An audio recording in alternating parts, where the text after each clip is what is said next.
This conference will now be recorded. अद्य गुरुवासरः अथवा बृहस्पतिवासरः ज्येष्ठ कृष्णदशमी दिनांक 23 जून 2022 रसरत्न समुच्चय अपस्मार निदान आणि चिकित्सा शंखं चक्रं जलौकान् ददतमृतघटं चारुदौर्भिश्चतुर्भिः सूक्ष्मस्वच्छातिरुद्यां शुकपरिविलसन् मौलिमम्भोजनेत्रं कालाम्भोदोज्ज्वलाङ्गं कटितटविलसच्चारुपीताम्बराढ्यं वन्दे धन्वन्तरिं तं निखिलगदवनप्रौढदावाग्निलीलम् प्रौढदावाग्निलीलम् ब्रह्मणो हि समारब्धा मात्रेयाद्येषु पूजिताम् अस्मदाचार्यपर्यन्तां वन्दे गुरुपरम्पराम् आयुर्वेदरतं वन्दे माधवाख्यं महागुरुम् आयुर्वेदामृतं सर्वं शिष्येभ्यो यः प्रदत्तवान् द्रष्टाज्ञानी दृष्टकर्मा कृतकर्मा तथैव च अध्यापको विश्वश्रेष्ठो महान् संशोधकः तथा गुणैरेतैः समुदितैः यत्कार्यं प्रतनोति सः समृद्ध्यर्थं हि कार्यस्य वयं प्रयतामहे सरस्वत्यै नमो यस्याः प्रसादात् पुण्यकर्मभिः बुद्धिदर्पणसङ्क्रान्तं जगदध्यक्षमीक्षते आत्रेयं प्रथमं वन्दे आयुर्वेदजगद्गुरुम् आयुर्वेदामृतं सर्वं गृहीत्वा हि सुरेश्वरात् अग्निवेशादिकेभ्यो यत् प्रयच्छत् मुनिसप्तमः प्रथमं तन्त्रकर्तारम् अग्निवेशं नमाम्यहम्।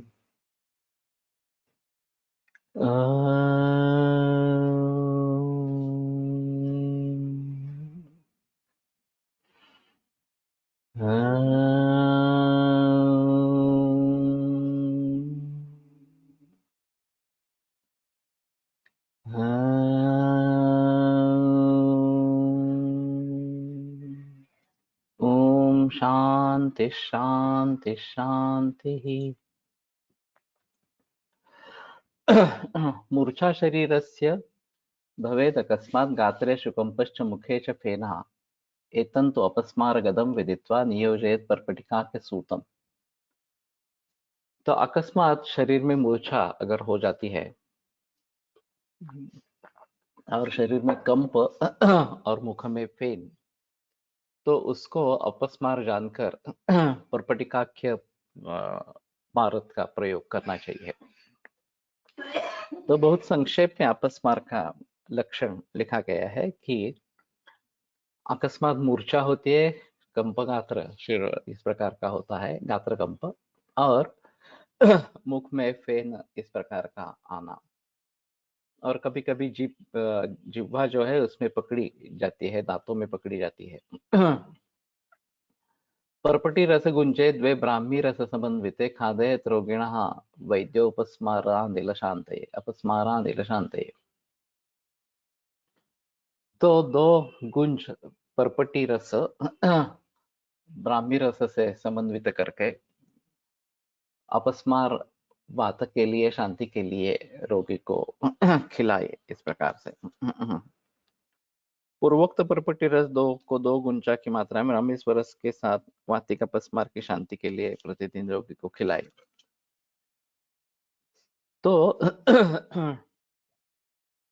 पहले एक बार देखना पड़ेगा पर्पटी रस, शायद ये रस पर्पटी ही है, भारत की बनी हुई पर्पटी इस प्रकार से। और अपस्मारा नील शांति, ये इसका मतलब ये तो अपस्मार और वात की शांति के लिए दे दे, ऐसा होगा।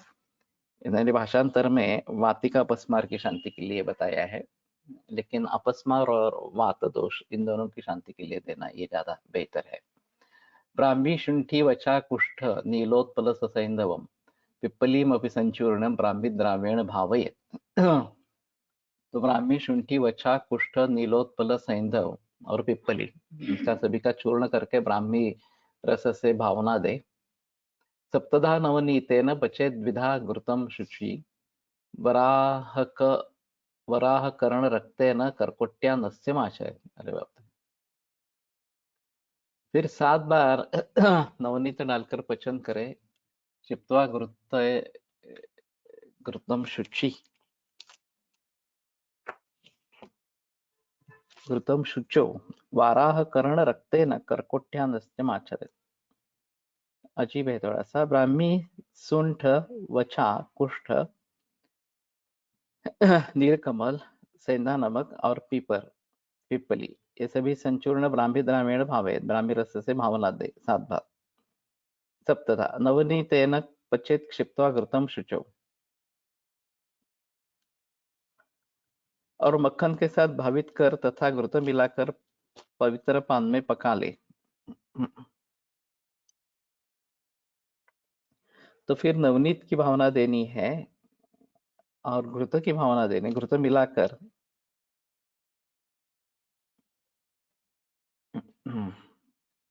पुनः वाराह गंधक के स्वरस तथा वांछकर कोटे के स्वरस के साथ भावित कर सुखा ले और शीशी में भरकर रख ले। यह चूर्ण नस्य देने से अपस्मार अंजन्य मनुष्य की मूर्छा नष्ट हो जाती है।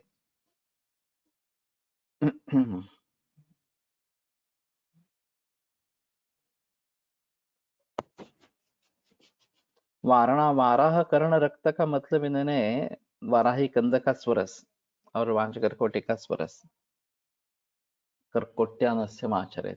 एक बार टीका में देखते हैं। सप्तधा इति पदम ब्राह्मी द्रवेण नवनीतेन च इति द्वाभ्यामेव संबध्यते। 7 बार ब्राह्मी स्वरस की भावना देनी है और 7 बार नवनीत की भावना देनी है। मर्दनानंतरं किंचित घृतं दत्वा शुचौ पात्रे लघु पचेत्। तद आदाय विचूर्ण्य च वाराहे कर्णरक्तेन तथा कर्कट्या देवताडेन घोषक विशेषेण सह इत्यर्थः नस्यं दद्यात् इति। यहाँ वराह कर्ण रक्त ऐसा ही बताया गया है। मालूम नहीं वराह कर्ण का रक्त ही देना है या इनके हिसाब से वाराही के अंदर की भावना देनी है।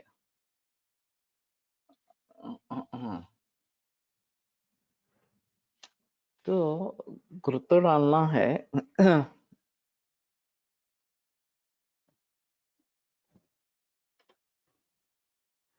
तो घृत सिद्ध करना ठीक रहेगा, चूर्ण कैसे होगा ये? तथा आदाय विचूर्ण्य च वाराह कर्ण घोषक विषयेण सह इत्यर्थः नस्यं दद्यात्।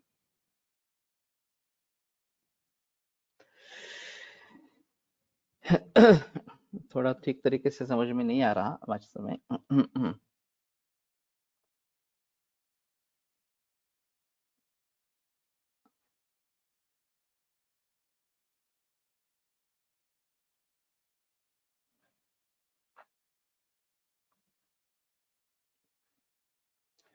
तो मुझे अभी लगता है कि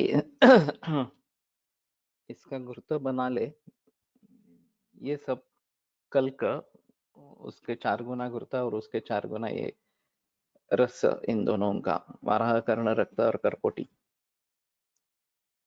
और फिर सिद्ध घृत बना के करे। एक बार देखना पड़ेगा किसी ने अगर किया है तो।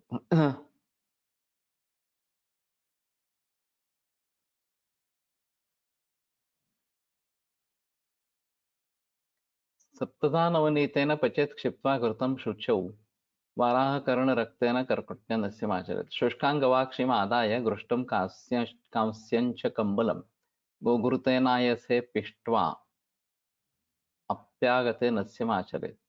पिष्ट्वाप्यागते नस्यमाचरेत्। अजीब है। गवाक्षी इंद्रावण की सूखी जड़ को कांस के पात्र में घिस कर अपस्मार से पीड़ित रोगी को नस्य दे, या कंबल को जलाकर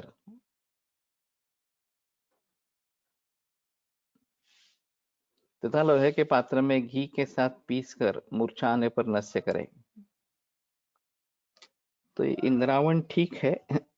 लेकिन कांस्य पात्र में घिस कर उसको नस्य करना है।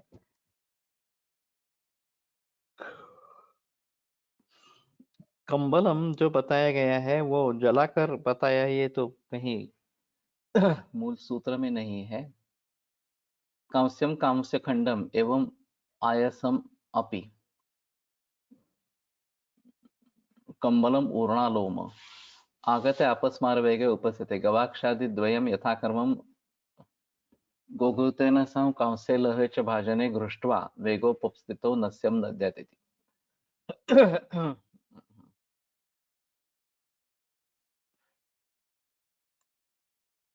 तो गवाक्षी का एक अलग है, घृष्ट कांस्य एक अलग है, और आयस का तीसरा है वास्तव में।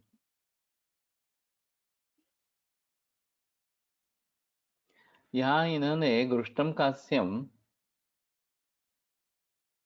कांस्यम कांस्य खंडम एवं आयसम अपि कम्बलम ऊर्णालोम आगते अपस्मारवेगे उपस्थिति गवाक्षादिद्वयं यथाक्रमं गोघृतेन सह कांस्य लोहे च भाजने घृष्ट्वा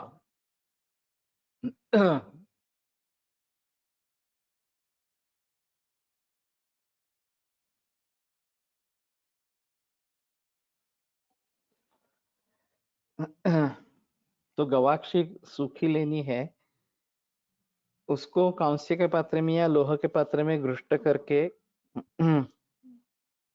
गोघृत के साथ नस्य करे।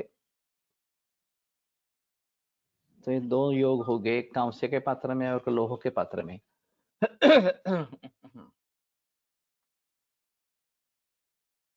और फिर ये उर्णा या कंबल, ये जलाकर ऐसा तो कहीं भी निर्देश नहीं है।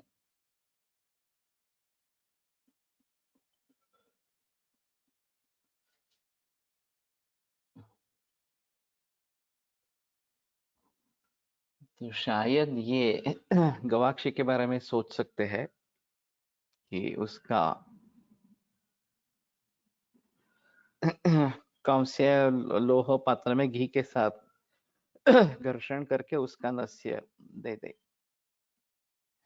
श्वेता पराजिता बीजम विजया बीजमेव च नरमूत्रेण संपिष्य नस्यं दद्यात् भिषग्वरः। तो श्वेता अपराजिता, ये गोकर्ण जो है, उसका बीज विजया बीजमेव च, और भांग का बीज, ये नरमूत्र के साथ पेषण करके उसका नस्य देना है। ये भी थोड़ा आसान है, शायद श्वेता परजा अपराजिता मिलना ठीक रहेगा। उन्मत्तक शुनोस्थीनि घृष्ट्वा तेनैव वा कुरु।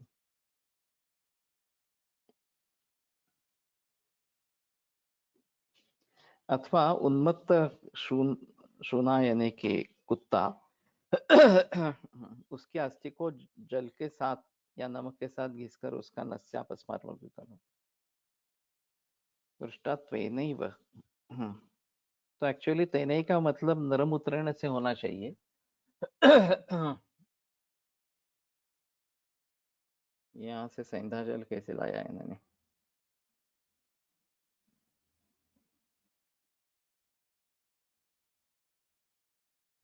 थोड़ा अजीब है। क्षिप्त कुक्कुरस्थौनि तेनैव नरमूत्रेण कुरु नस्यमिति शेषः। तो अब ये जो उन्मत्त कुत्ते होते हैं जिनको हाइड्रोफोबिया हो गया है, उनको तो मारा जाता है। वो मारने के बाद मालूम नहीं इस प्रकार से उसके अस्थियों को अलग कर सकते हैं, और वो नृमूत्र में घिस कर उसका नस्य देना है।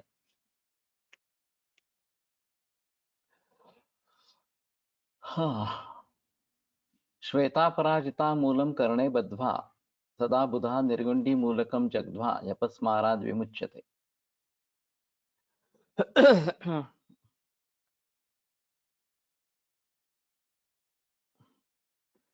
तो सफेद अपराजिता की जड़ को अपस्मार के रोगी के कान में बांधे, निर्गुंडी के जड़ के चूर्ण का कर्ण को खाकर अपस्मार रोगी को अपस्मार से मुक्त हो सकता है।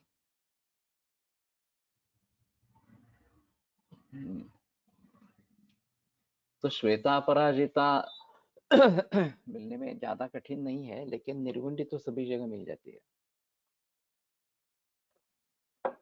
उसका मूल लेना है। और यहाँ से भाषांतर में उन्होंने चूर्ण को खाकर इस प्रकार का बताया गया है। जग्ध्वा।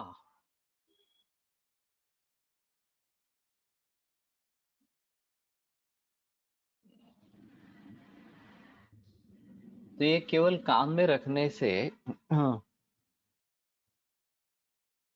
अपस्मार को नष्ट करता है। श्वेता अपराजिता मूल, इस प्रकार से। तो बाह्य प्रयोग है, तो उसको भलीभांति सोच सकते हैं। बस अब उन्माद अपस्मार खत्म हो गया था। उन्माद लक्षण बहुकृत्वा प्रलापैश्च विस्मृतिश्च विस्मृति कार्यवस्तुषु अन्ति धावति सर्वत्र उन्मादो वातस्य लक्षणम। तो बहुत प्रलाप करके और कार्य के बारे में विस्मृति होके हंति धावति सर्वत्र, मारता है, दौड़ता है, ये उन्मादवाद का लक्षण इस प्रकार का है। अपने कर्तव्य वस्तुओं को भूल जाना तथा दूसरों को अकारण मारना, ये सब मतोन्माद के लक्षण है। धावती का मतलब भाषांतर किया ही नहीं है।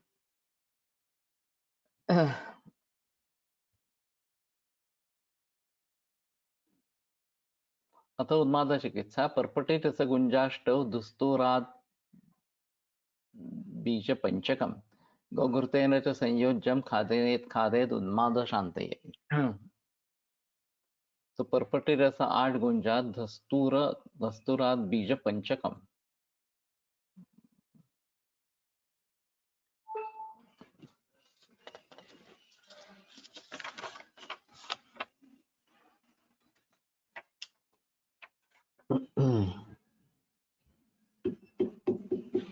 तो 5 गुंजा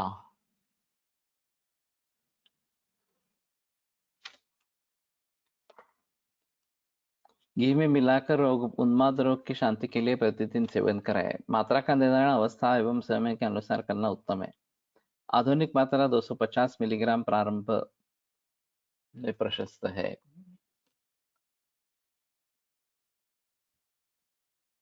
तो ये भी आसान है थोड़ा सा। सिर्फ दत्तूर बीज की शुद्धि प्रॉपरली होनी चाहिए। और सिर्फ गोघृत बताया गया है, यहाँ महाकल्याण का घृत का भी प्रयोग कर सकते हैं। उन्माद उपचार विशेष सकृतम माशम अंडम वा पायेद घृतदुग्धकम निम्बतैलं समुद्धृत्य स्वभ्यज्यापादमस्तकं गुर्वन्नं प्रायशो दद्यात् शुष्कशाकं च वर्जयेत् बद्ध्वापि रक्षयेत् तावत् यावत् शांतिं स गच्छति।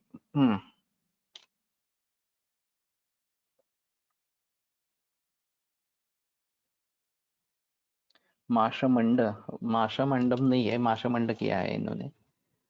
तो उड़द दाल का मंड, मंड करे सघृतम पाये घृत दुग्धकम, या दूध और घी और दूध उसका पान कराए। निम्ब तैलम समुद्रत्य स्वभ्य मस्तकम, तो निम्ब तैल निकाल के आपाद मस्तक उसको अभ्यंग करना है।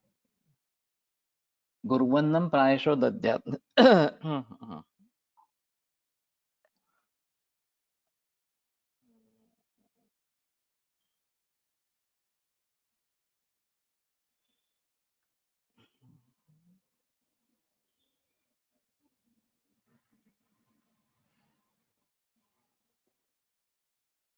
तो माशमंड सघृत देना है अथवा घृत दुग्ध डाल के लेना है।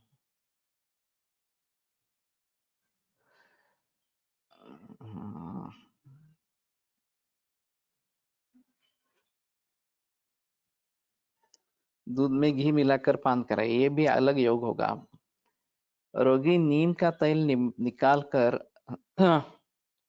रोगी को सिर से लेकर पैर तक अभ्यंग कर गरिष्ठ पदार्थों का सेवन कराए। सूखा शाक त्याग दे, रोगी तब तक बांध कर रखे जब तक शांत न हो जाए। हाँ,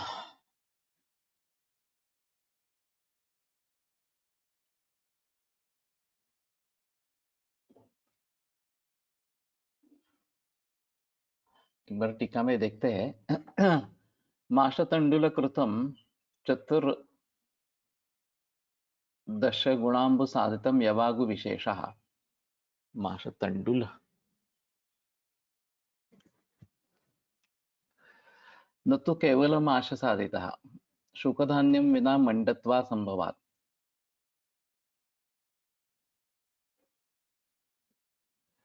तो अक्खा उड़द लेना है।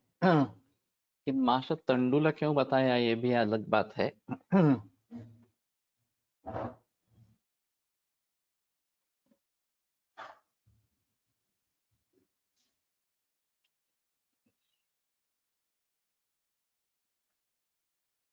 तो ये तो बता रहे हैं कि माश और तंडुल इन दोनों का बनाना है। केवल माश का बनेगा नहीं। शुकधान्य, तंडुल शुकधान्य है और माश जो है वो शिंबी धान्य है। तो शुकधान्य के बगैर मंड नहीं बन सकता। घृतदुग्धकं सघृतदुग्धं समुद्धृत्य तैलपीडनचक्रात् तत्क्षणमेव गृहीत्वा इत्यर्थः।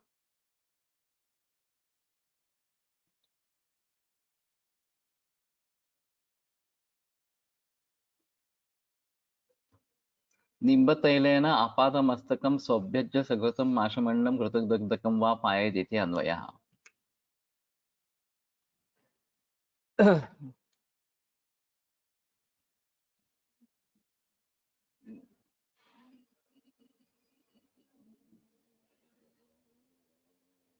ये गुरुवन्नम प्रायशो दद्यात्, ये बात बताई नहीं गई।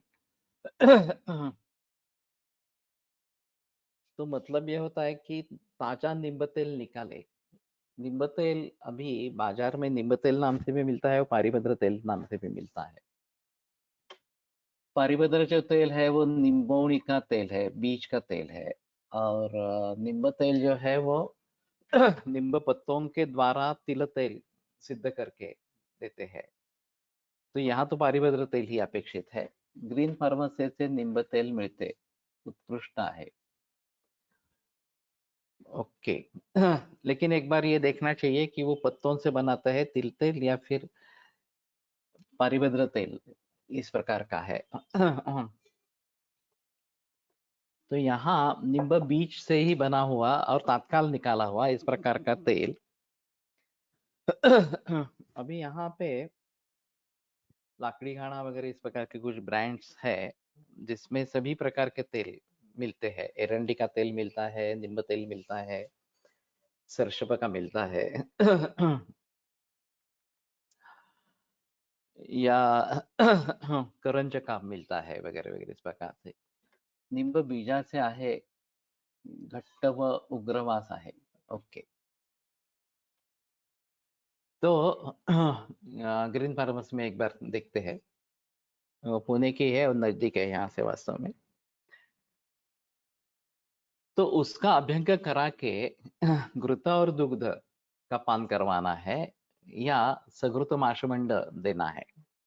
तो टीकाकार का कहना है कि केवल माश से मंड मंड नहीं बनेगा, तो अक्खा माश और उसके साथ तंडुल ऐसा करके 14 गुना पानी डाल के मंड बनाइए और उसका पान कराइए। और प्रायः गुरु अन्न इस प्रकार का देना है, शुष्क शाक नहीं देना है। और बद्ध्वा पे रक्षे तावत यावत शांतिम स गच्छति, और फिर उसको बांध के रखना है जब तक वो शांत नहीं हो जाता। तो जब वायलेंट हो जाते हैं उन्माद के केसेस, तो बड़ी दिक्कत इस प्रकार की होती है और उन्हें बांध के ही रखना पड़ता है जब तक उसका आवेग शांत न हो जाए तब तक। अब ये बात है कि ये जो साक्षात उन्माद के रुग्ण रुग्ण है उनमें तो ये करना चाहिए, इसमें संदेह नहीं। लेकिन अभी जो मनोविभ्रम या प्रज्ञापराध उससे जरिए होने वाला, इस प्रकार के तो बहुत मरीज होते हैं और उलझन में पड़ जाते हैं कि क्या करे क्या नहीं करे इस प्रकार से। तो ये शुरू की अवस्था ऐसा मानकर उनमें उन्माद की दवाइयों का प्रयोग करना ठीक रहेगा। तो केवल घृत और दूध ये जो एक बात यहाँ पे बताई गई है, एक नींब तेल का अभ्यंग वो बहुत ही उग्र दर्प वाला इस प्रकार का है, और वो अभ्यंग करके घृत के साथ दूध इस प्रकार का लेना ये थोड़ा आसान इस प्रकार का है कि करने में ज्यादा डिफिकल्टी नहीं है। और क्षीरघृताभ्यासो रसायनानाम, इस सूत्र के अनुसार ये रसायन करने वालों में श्रेष्ठ इस प्रकार का हो जाएगा। और माशमंड भी बनाना ज्यादा डिफिकल्ट इस प्रकार का नहीं है। जैसे माश गुरु है, गुरुवन्नम प्रायशो दद्यात्, ये गुरुवन्न की बात क्यों की गई है मालूम नहीं। चाहे इसमें पित्त के भी लक्षण होते हैं, खास करके जो क्रोधाविष्ट हो जाते हैं तो पित्त के लक्षण होते हैं, और इसलिए क्षुधा अच्छी है तो ये इस प्रकार का नींब तेल नस्य दे सकते हैं। वास्तव में ये क्या डैंड्रफ में नींब तेल का नस्य आया है, तो मैंने काफी लोगों में इसका प्रयोग किया है नींब तेल, उससे रिजल्ट अच्छे आते हैं डैंड्रफ में। सिर्फ बात यह है कि वो गंध बहुत ही उग्र उसका इस प्रकार का है तो ये दे सकते हैं अपस्मार की वेगावस्था में नींब तेल का नस्य इस प्रकार का हो सकता है। तो मेरे ख्याल में इनको प्रचलन में लाने की कोशिश अगर करते हैं, नींब तेल से अभ्यंग करके दूध और घृत गुरु इस प्रकार का ले लेना या माशमंडल ले लेना, तो इसमें मनोविकारों में बदलाव आते हैं क्या, ये थोड़ा देखना पड़ेगा। महेश वाराख्य धूपंच दापयत सततम निशि,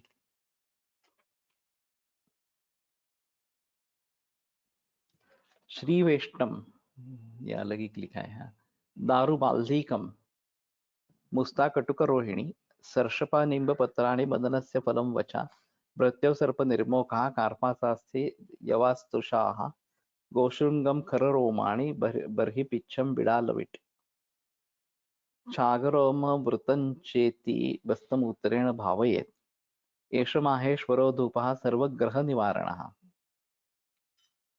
ये अलग की बात आ गई, सर्वग्रह निवारण इस प्रकार का। वैसे उन्माद और अपस्मार इन दोनों में ग्रहावेश हो सकता है और ग्रहापस्मार या ग्रहोन्माद इस नाम से वर्णन आता है, और उसके लक्षण भी अलग इस प्रकार के होते हैं। पालित्यमध्ये पण केवळ निंबतेल नस्य पुरेसे आहे अशी प्रशस्ती आली आहे। ओके, तो कहने का तात्पर्य अर्थ ये है कि ग्रहोन्माद या ग्रहापस्मार इन दोनों में ये माहेश्वर धूप बताया गया है। इसकी बात तो अच्छी नहीं आती होगी, तो ये रात में देना है सततन निशि। श्रीवेष्टम दारुबाल्धीकम, देवदार या लोहवान दारू नागरमोथा, दारू हरिद्रा, हिंग बाल्धीका का मतलब मुस्ता, कुटकी, सर्षप, निंबपत्र, बदनफल, वचा, बृहती कंटकारी डोरली, सर्प निर्मोकहा, सांप की जो चमड़ी है निकली हुई इस प्रकार से, या ऐसे जंगलों में मिलती है कभी कभी। कार्पास आस्ति यवास्तुषाः, कार्पास बीज होगा, कार्पास आस्ति फल की गिरी, यव तुष गोश्रुंग खर रोम बर्हिपिच्छ यानी कि मोर का पुच्छ इस प्रकार से, बिडालविट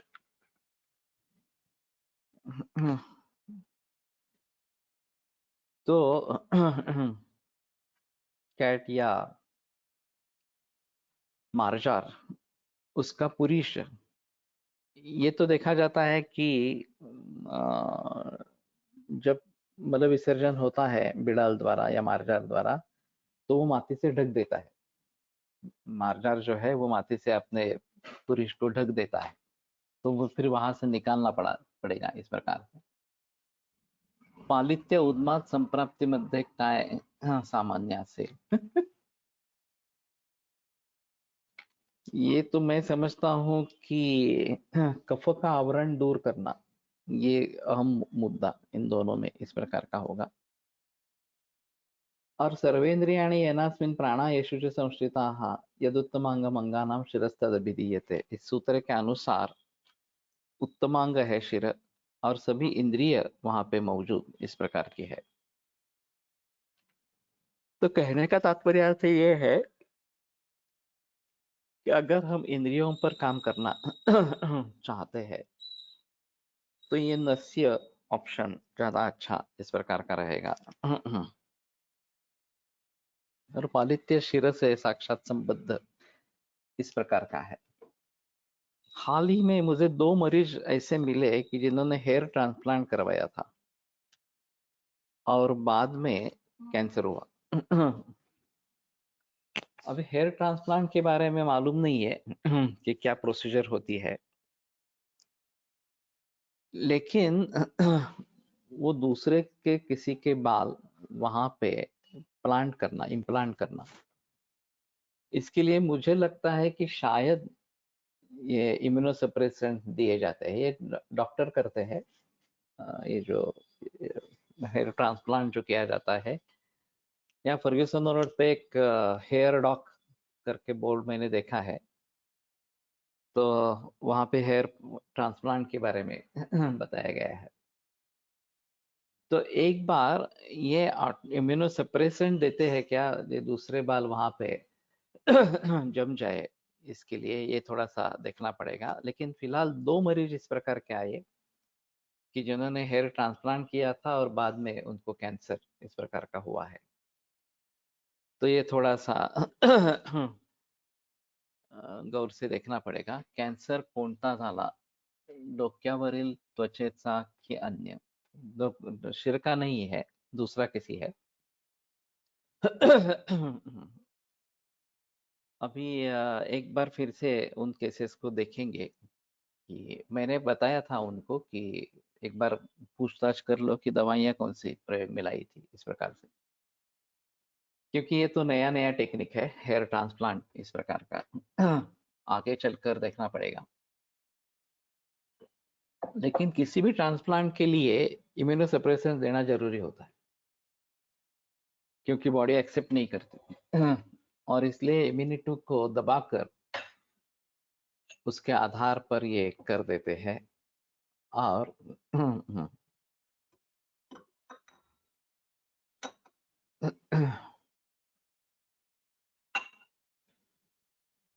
इम्यूनिटी को कम करते होंगे, ऐसा मुझे लगता है। एक बार जाकर देखना पड़ेगा कि क्या एक्चुअली करते हैं इस प्रकार से। तो छागरोम घृतम चेती बस्तमूत्रेण भावयेत, इन सभी को बस्तमूत्र की भावना इस प्रकार की देनी है। तो ये गंध इसका अजीब होगा और रात में देना है ये धूप। लेकिन इन सभी में उन ग्रहों को या भूत प्रेत पिशाच वगैरह जो है उनको दूर करने की क्षमता इस प्रकार का रहेगी। और ग्रहावेश अगर निकल जाता है तो उन्माद आपस में ठीक होंगे।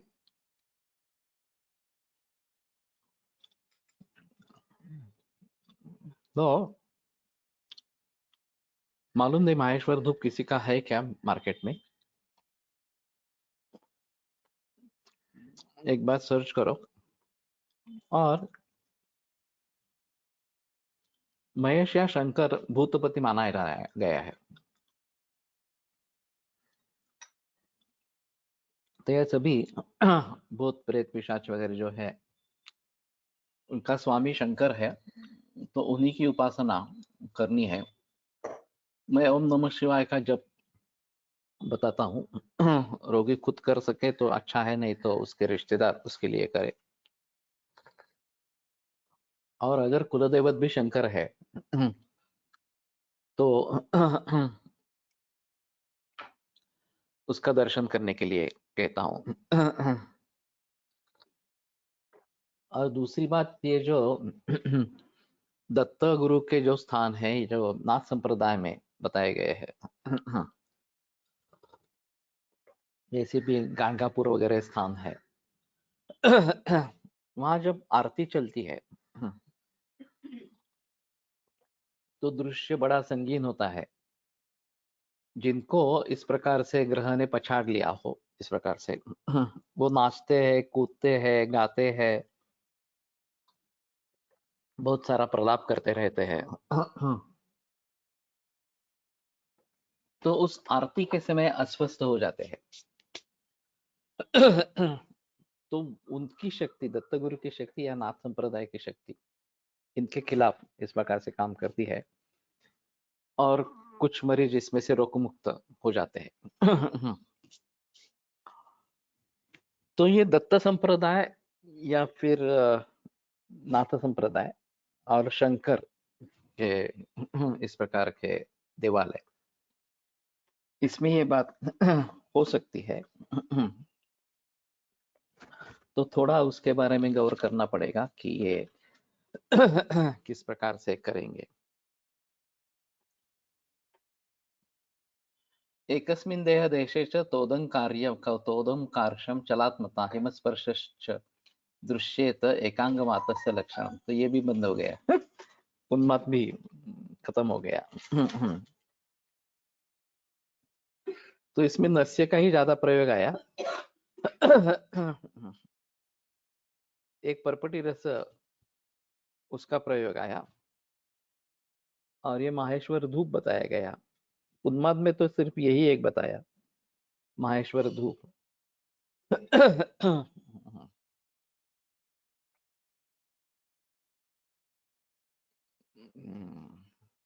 तो ये बनाएंगे माहेश्वर धूप, बनाने में उतना कठिन नहीं है।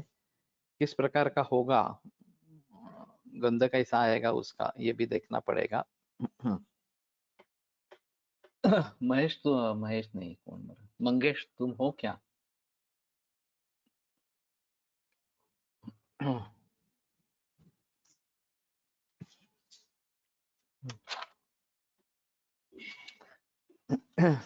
किसी एक भाग में शरीर में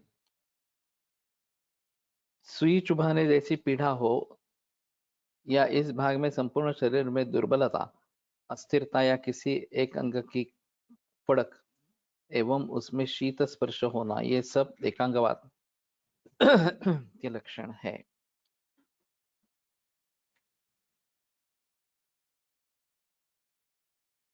हिमस्पर्श अजीब है यहाँ पे।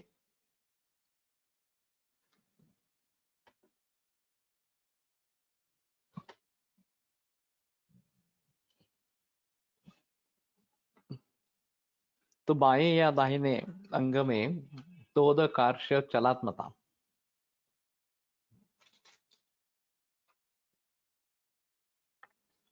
और हिमस्पर्श।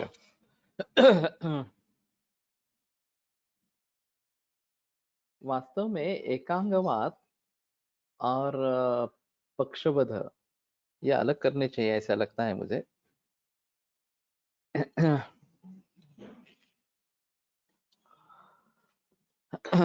पक्षवध के मरीज काफी दिखते हैं, और इसमें एक अंग, बाया या दाहिना, उसकी शक्ति कम होना, उसकी क्रियाओं में बाधा होना, ये ज्यादातर दिखता है।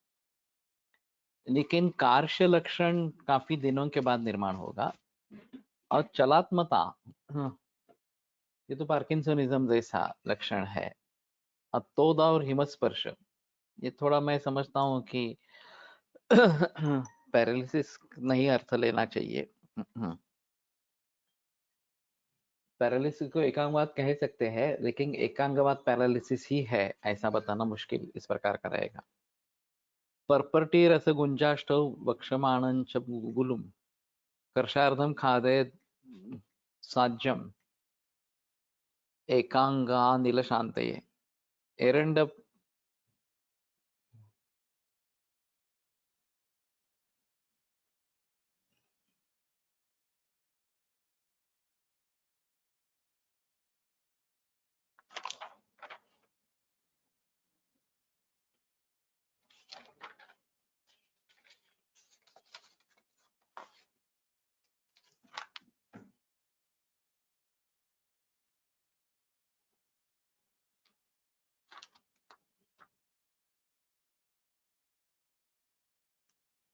ये हिंदी में नहीं है।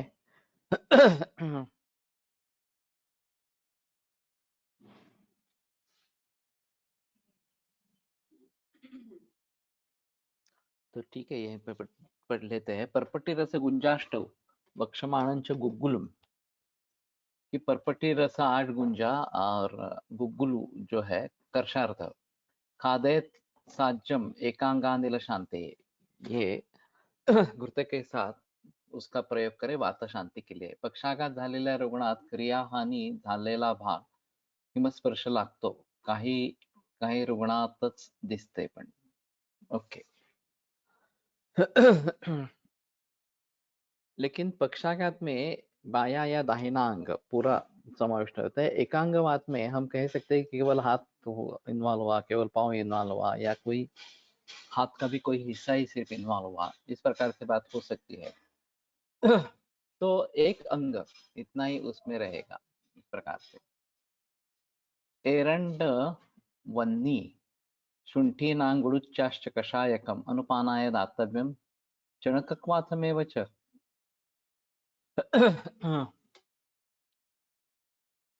तो एरंड, चित्रक और शुंठ, गुड़ुची, इनका कषाय अनुपान के रूप में देना है, अथवा चणकक्वाथ अकेला देना है।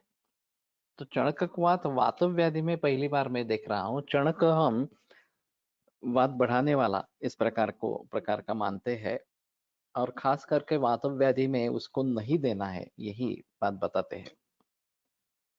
लेकिन यहाँ पे चणकक्वाथ में वो केवल चणकक्वाथ देना है,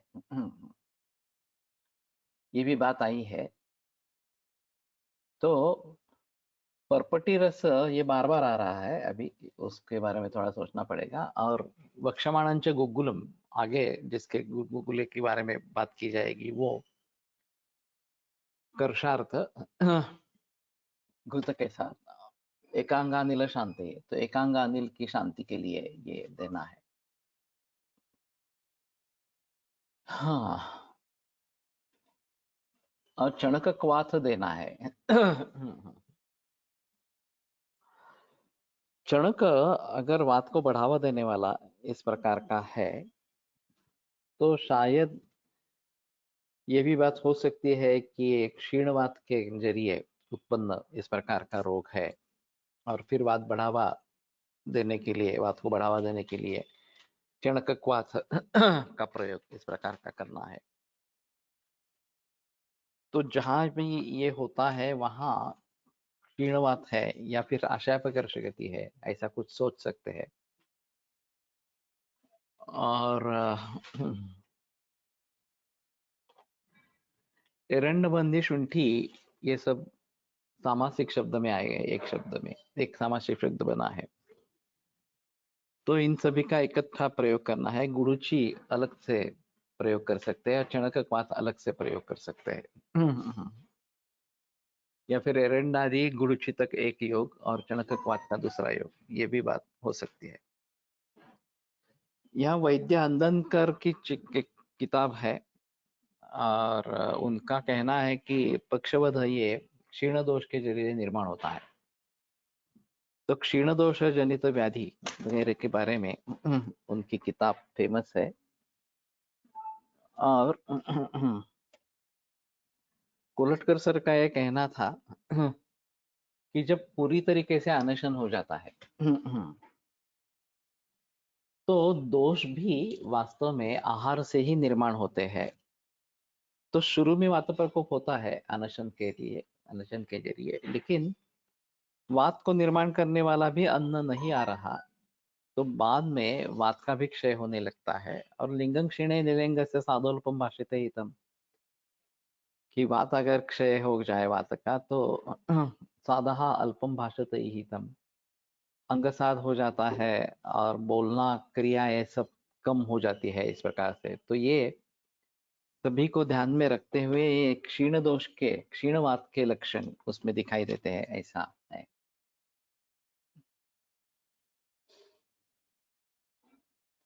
चटक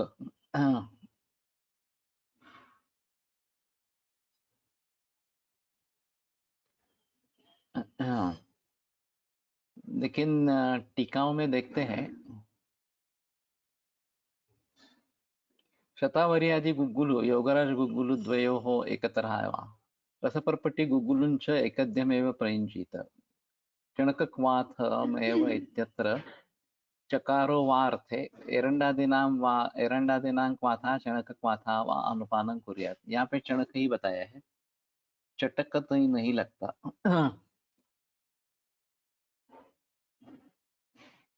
अधोवात वृद्धी करत असेल पण धातुक्षय भरून काढणारा आहे। पैलवान लोक भिजवलेले चणे खातात, घोड्याला पण देतात। ये संतर्पण करने वाला है, ये बात है। और मध्य प्रदेश या उत्तर प्रदेश में चणक का चणक की दाल, जब दाल फ्राई मंगाते हैं तो काफी जगह चणक की दाल आती है और उसी का प्रचलन है। नाही पण घरात पण आलेला आहे त्याचा यूज। तो आला है, पण लेकिन उसका यूज है सिर्फ। कफ प्राधान्य अगर है तो ये चणक अच्छा है। वात के हिसाब से देना है नहीं देना है ये बात होती है। और अधोवात की वृद्धि करता है, ये बहुत लोगों का अनुभव है कि आधमान उससे हो जाता है और फिर वात संचय पेट में हो जाता है इस प्रकार से। तो इसलिए चणक का वातव्याधि में निषेध मानते हैं, या वातदोष अगर बढ़ा हुआ है तो चणक निषेध मानते हैं। तो बेसिक पर्पटी रस और ये गुग्गुलू ये देने हैं घृत के साथ, और फिर अनुपान के रूप में ये चणक क्वाथ देना है। तो अभी थोड़ा सा पक्षवत के बारे में सोच सकते हैं। एकांग अनिल का मतलब पक्षवत ही होगा ऐसा भी नहीं है। मैंने जो एक उदाहरण बताया था मेरे यहाँ कि मिक्सर चलाते समय शॉक लगा और एक दाहिना हाथ पूरी तरीके से निष्कर्म हो गया, लोड़ा पड़ना इस प्रकार से बोलते हैं वो, उसमें खुद ताकत ही नहीं थी और तुरंत मेरे पास आए। तो मैंने बस्ती दिया था एक्चुअली उसमें तुरंत, और उसमें दशमूलारिष्ट डाला था, किसी क्वाथ का बस्ती दिया था और उसमें दशमूलारिष्ट डाला था, ज्यादा मात्रा नहीं थी। लेकिन बस्ती देने के तुरंत बाद हाथ ठीक हो गया। कुछ करने की जरूरत नहीं पड़ी, एलोपैथी में भी नहीं चले गए, केवल हमारी दवाइयों से वही ठीक हो गए इस प्रकार से। तो इलेक्ट्रिक शॉक के जरिए ये हुआ था। क्षीणवात म्हणजे कमी झालेला वात पक्षाघात कसा करेल। ये अंदनकर की काफी बड़ी किताब है, इसके बारे में मैंने पढ़ी नहीं है, एक बार देखी थी सिर्फ। लेकिन वो पढ़ने के बाद ही शायद पता चलेगा कि उनका मत इस प्रकार का क्यों है। और उन्होंने काफी बहस उस जमाने में की थी कि क्षीणवात को देखो और क्षीणवात की चिकित्सा करो। एक बात ऐसी है कि जहाँ रसों से कार्य होता है वहाँ किसी दोष का दोष की वृद्धि और किसी दोष का क्षय, ये दोनों बातें एक साथ चलती है। अम्लपाक रसंग्राही गुरुष्णन दधिवातचित वगैरह जो बताते हैं, और फिर मेद श्लेष्म रक्त वगैरह को बढ़ावा देने वाला इस प्रकार का है। तो दही से उत्पन्न होने वाला दोष वैषम्य वात क्षीण और कफवित्त वृद्ध इस प्रकार का हो जाता है। और उसके खिलाफ अगर हम मधु का प्रयोग करते हैं, मध देते हैं, तो मध से कफपित्त की शांति होती है और वात बढ़ता है। तो एग्जैक्ट अपोजिट इस प्रकार का काम मध करता है। तो इस प्रकार से अगर ढूंढने की कोशिश करेंगे तो काफी बारे में हमें पता चलेगा कि ये विशिष्ट दोष को कम करने वाले हैं और उस दोष की क्षीणावस्था में इनका प्रयोग हो सकता है। तो हमारे हिसाब से जब हम केवल इसको कफपित्त वृद्धावस्था कहते हैं तो वैसी नहीं है वो। कफपित्त वृद्ध और वात क्षीण ऐसी अवस्था दधि सेवन से उत्पन्न हो जाएगी। और फिर कफपित्त को कम करने वाले और वात को बढ़ाने वाली इस प्रकार की कोई चिकित्सा करेंगे, जैसे मधु देना है इस प्रकार से, या मुद्ग बताया गया है, अल्पचल है मुद्ग, फिर भी कफपित्त शामक और वात को बढ़ावा देने वाला इस प्रकार का है। तो कहने का तात्पर्य अर्थ ये है कि अगर हम भली भांति द्रव्य गुण को समझ लेंगे, आहार के गुणों कर्मों को समझ लेंगे, तो उसमें सिर्फ दोष बढ़ोतरी की बात नहीं होती है, दोष क्षय की भी बात होती है।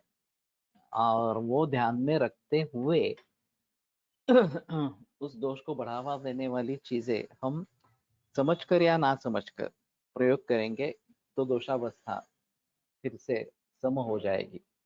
तदेव तस्मात् भैषज्यम सम्यक अवचार्यमाणम युगवत ऊनातिरिक्तानां धातूनां धातु साम्यकरम संपद्यते अधिकम अपकलश्यति न्यूनम न्यूनम आप्यायति। तो वही भेषज जो योग्य तरीके से दिया जाता है, वो न्यून और अतिरिक्त जो कम है और जो बढ़े हुए हैं उन दोनों की साम्यावस्था प्रस्थापित करता है। न्यूनम अपकर्ष अधिकम अपकर्षति न्यूनम आप्यायति। अधिक जो है उसको कम करता है और जो कम है उसको बढ़ावा देता है। तो इस दृष्टि से पूरी तरीके से देखना है। और ग्रंथों में जो संप्राप्ति का वर्णन है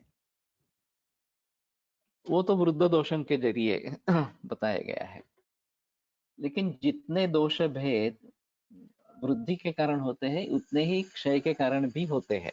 जो 63 भेद बताए गए हैं, पंचविंशतिम इत्येवं वृद्धि क्षीणश्चितावतः, तो 25 भेद होते हैं वृद्ध दोषण के जरिए, उतने ही क्षीण दोषण के जरिए होते हैं। और संसर्ग संधिपातश्च तद्वित्रिक्षय को पथा, संसर्ग या संधिपात ये दो दोष या तीन दोषों के वृद्धि से या क्षय से, दोनों से होते हैं, केवल वृद्धि से होते हैं ऐसा नहीं। सिर्फ हमारा देखने का तरीका खास करके रोगों के बारे में वृद्ध दोषों के द्वारा संप्राप्ति का वर्णन इस प्रकार का है। और फिर लोग मानने लगते हैं कि क्षीण दोष इस प्रकार से रोग निर्माण नहीं कर सकते। मैंने हमारे लिए एक सवाल पूछा गया था मैं जब सेकंड ईयर में था तब, कि क्षीण दोषों से व्याधि होते हैं नहीं होते, चर्चा करो। अब यहाँ दो पंथ है, दो पक्ष है, तो मुझे मालूम था कि कोलटकर, वागेवाड़ीकर, वेणुमाधव शास्त्री जोशी, अण्णा करमरकर, फणसलकर, सभी का कहना था कि क्षीण दोष से भी व्याधि होते हैं इस प्रकार से। लेकिन मामा गोखले की ट्रेडिशन और उसमें उनके शिष्य योगो जोशी, मामा जोशी का स्पष्ट मत था नहीं व्याधि होते हैं, क्षीण दोष से व्याधि होते ही नहीं है इस प्रकार से। क्षीणा जहति लिंगम सोम, क्षीण दोष अपना खुद लक्षण छोड़ देते हैं। तो जिसको अपने लक्षणों को व्यक्त करने का सामर्थ्य नहीं है वो भले ही कैसे रोग को निर्माण करेगा, ऐसा उनका पक्ष था। तो मैंने इस पक्ष को पूर्व पक्ष बनाया और इसके बारे में विपक्ष जो है वो बताता है कि शुक्रार्थ और शक्रुन्मूत्र गर्भ निष्क्रमण क्रिया है अपान वायु का कर्म, और वो ठीक तरीके से नहीं हो रहा, तो इन सभी का अगर अवरोध हो जाता है तो शक्रत पिंड को द्वेष्ट प्रतिष्ठा है शिरोरुया वगैरह जो शक्रत या अधोवाद के रोध से जो विकार उत्पन्न होते तो हो जाएंगे। इसमें मूल कारण अपान वायु का क्षय यह है, लेकिन फिर भी उसके कर्म की हानि होती है, तो इस प्रकार के अवरोधात्मक संप्राप्ति हो जाएगी इस प्रकार से, तो इससे रोग होंगे, ये प्रतिपक्ष है इसका। और दूसरी बात ऐसी है कि पित्ते मंदो न रहा, पित्त अगर क्षीण हो जाता है तो अग्निमंद हो जाता है, और रोगा सर्वे पे मंदेग्नो, मंदाग्नि से सभी प्रकार के रोग निर्माण हो सकते हैं। तो ये विचार मेरे मन में तात्कालिक उस समय में आ गया कि ये दो सूत्र अगर इकट्ठा लाएंगे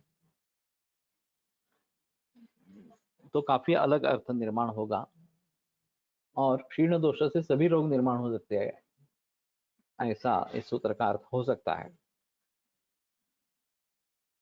तो मैंने अंत जो किया उत्तर का,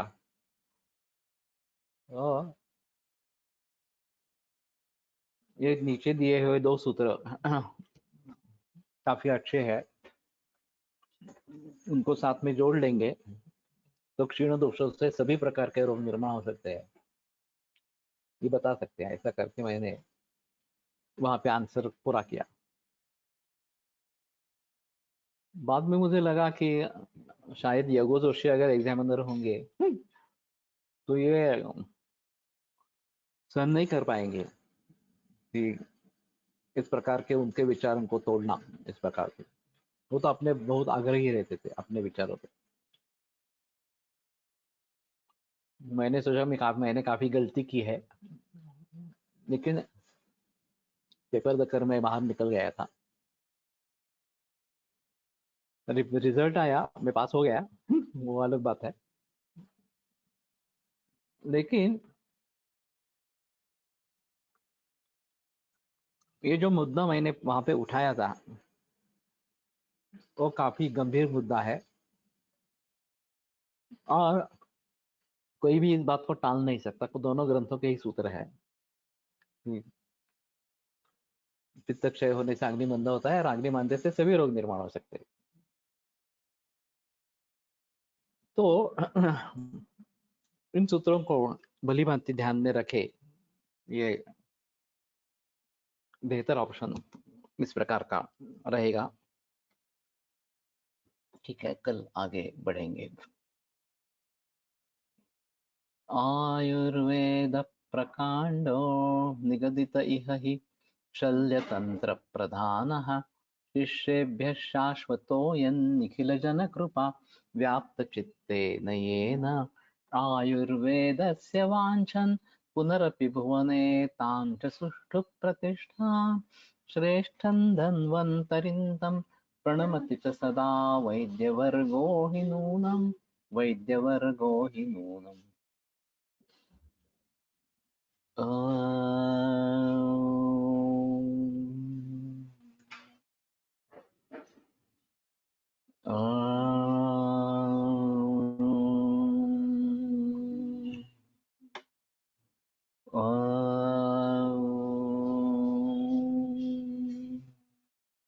विरम्यते व्याख्यानव्यापारात्, श्वः पुनरपि मिलिष्यामः।